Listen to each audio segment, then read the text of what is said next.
This is experiment 6, calorimetry.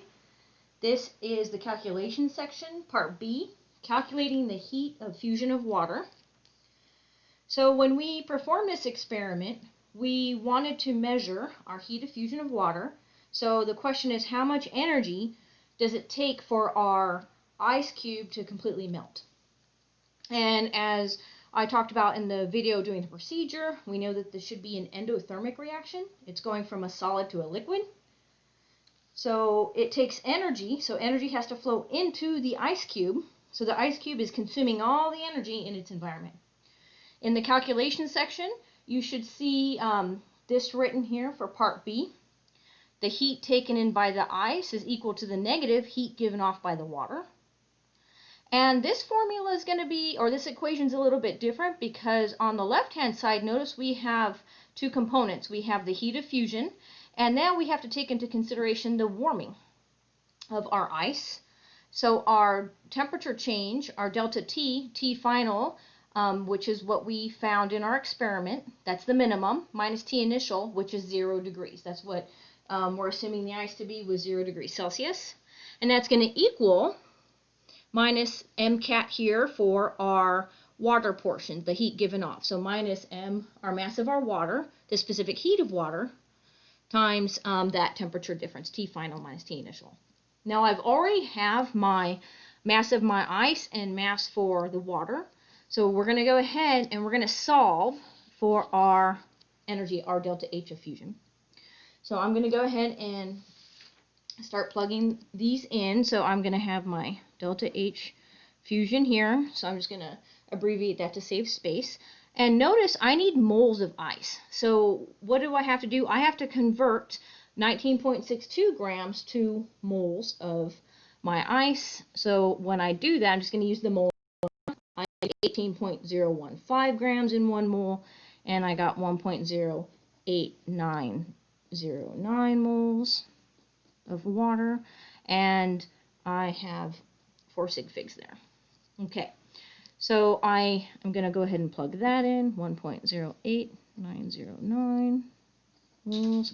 And again, we keep all the digits, and then we can put in the sig figs later, or truncate it later. Okay, so now that's that term, delta H fusion, moles of ice, plus our MCAT for our ice warming. So here, our mass of ice is going to, again, be 19.62 grams. And I'm going to multiply it by the specific heat of water, times 4.184 joule gram degrees C, times that temperature change. Now, the minimum in the experiment, I got 9.5 degrees Celsius. And again, the initial is going to be 0 degrees Celsius. And then that whole left side is going to be equal to the right side, our minus Q of water.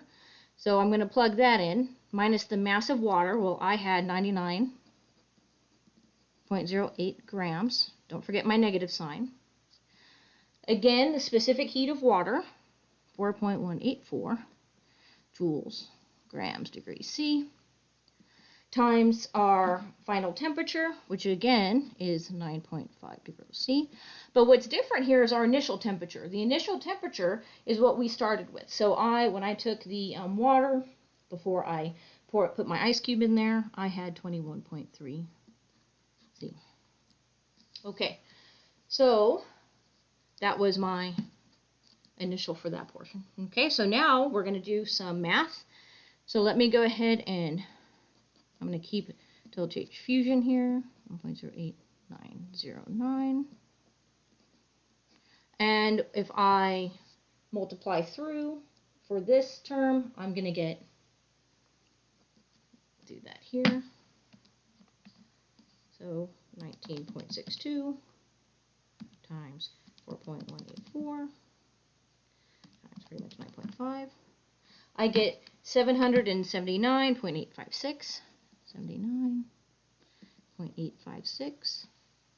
Okay, so here I'm going to go ahead and My sig figs here, remember, it's going to depend on the temperature change here, because the temperature change is just 9.5. That's 2 sig figs, so then that's going to have to be 2 sig figs. And then delta or degree C is canceled, and so that unit is joules. All right, so now I'm going to go ahead and calculate the right-hand portion. So if we do this,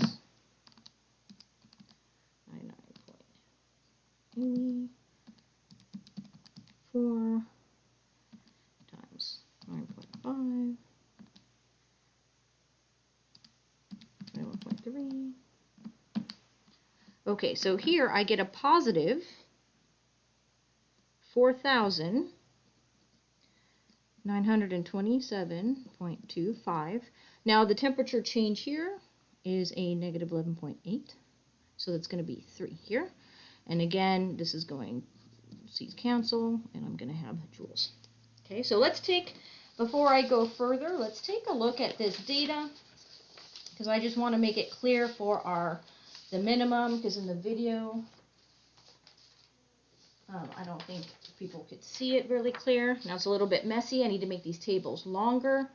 But we started at 21.3. It decreased. And I reached 9.5. And then it started increasing. Okay. And I went all the way up to 10.8. Okay. So that 9.5 is my T final. Okay.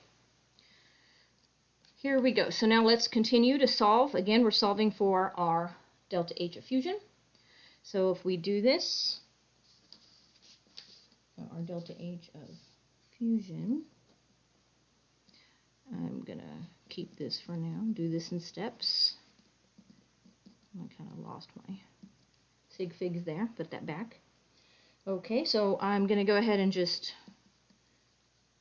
move that over to the other side, and I'm going to get 47.39 joules. Okay, and then I'm going to divide both sides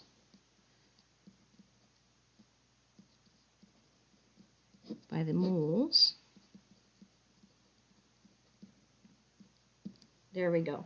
So when I calculate this, my delta H of fusion, the units are going to be joules per mole. And let me calculate this really quick.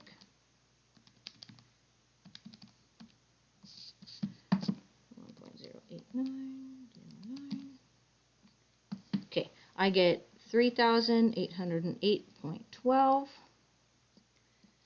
and that's going to be joules per mole. So let's make sure you can see that.